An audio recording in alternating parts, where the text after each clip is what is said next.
Where do you fall on the vulnerable versus thick-skinned continuum? Ooh, it was funny. The other day, someone had called me sensitive. Really? Someone had called me sensitive, and I was sitting with my best friend. I was sitting with Olivia, and she looks down at this text message, and she goes, "You are the farthest person from sensitive I've ever met." I, yeah, vulnerable, I will be vulnerable. There is a couple stories that I will always tell to my class to make them be able to see, like, hey, like, you matter as a medic. Like, the stuff that you go through matters. There's always one story that I tell. I always cry. I always cry. I always have a couple people in the class that cry. That is the most vulnerable that I get. But I feel like they need to be able to see that, to see, like, oh, like, Sergeant isn't a hard ass all the time. Like, she can do that, like, that kind of stuff. So I am more thick-skinned. Stuff doesn't really get to me. If someone says something nasty or someone's mean, it's like, okay, well, let's dig deeper into you and what you're going through. Yeah. So What's the story? The one that makes you cry? what's the story? I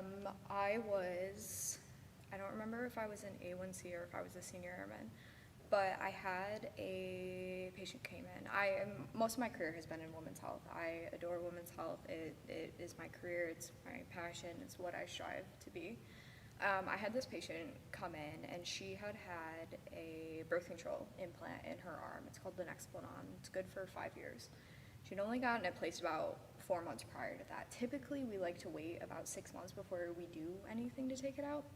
She comes in, and she goes, "I want it taken out." And I was like, okay, well, like, let's talk about it. Like, what is happening? Like, are you having bad side effects? Do you not like it? She was very short. She was very cold. She was avoiding eye contact. She goes, "I just want it out."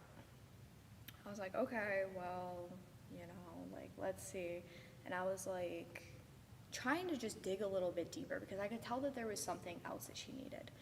And we just kept talking, and she's like, "I'm not seeing anyone, like, I'm not with anyone, like, there's no point of me having birth control." And I was like, okay, but that doesn't mean, like, in a couple months you're not gonna meet someone and you're not gonna, do whatever. And she got upset, and we always have the questions, and the question that we always ask is, are you suicidal? Do you have any thoughts of hurting yourself or hurting others? And my back is to her because I'm typing on the computer. I can hear her, like, shuffling around. I asked the question, and typically if someone's going to ask that question and you're not suicidal, they're going to say no right away. If there's any type of hesitation, all of my flags are drawn. If there's any hesitation, I am focused on you 100%, and she hesitated. I turned around and I said, "What's going on?" And she became the most angry I think that I've ever seen someone. And I looked at her, and she still wasn't looking at me, and she had, like, hot tears, like, just streaming, and her fists were, like, clenched up. And I asked her if she had been assaulted, and she very quickly said no. So I call on the phone, and I have someone else step in the room so that I can leave because I'm not going to leave her in the room alone. I go back to the provider. I said, like, "Hey, I don't really know what's happening." She kind of hesitated, like, something's off. I later ended up finding out that this was the same day. It was, like, all within an hour, but she was being assaulted by it was 7 or 8 of her male coworkers. And she thought that if she were able to get the birth control removed, that she would get pregnant and that they would stop doing it. And everything in my heart just broke for her. She had said that she had become suicidal and she didn't want to continue just because she had been going through all of this. And it was terrible. And I walked her upstairs, and I sat with her in mental health for about 20 minutes until she was called back, and she said thank you, and she went back. And I went upstairs the next day to, like, check and see, like, what was going on, and she had checked herself out, and I don't know what happened to her. Do you feel any guilt? I don't.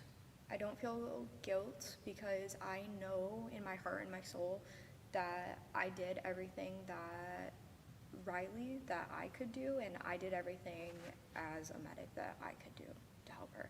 I gave her the resources, I was there, but there's only a certain level that I can take back home with me, or else it becomes too much for me and my mental health. Let me check to make sure Yeah. we're recording.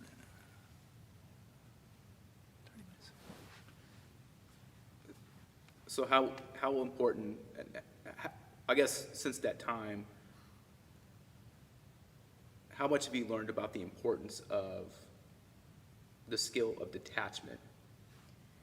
I think that that's when like I really learned how to detach. I went back to my favorite captain ever, and I went into her office, and I was so angry, and I just was like, there's so much more that we could have done. And she told me that she was like me. She's a PA, and she would go home and she would write in her notebook about these patients that she couldn't stop thinking about, and she would force herself. She would have to detach from them, or else she was just going to keep carrying the burden of the what ifs.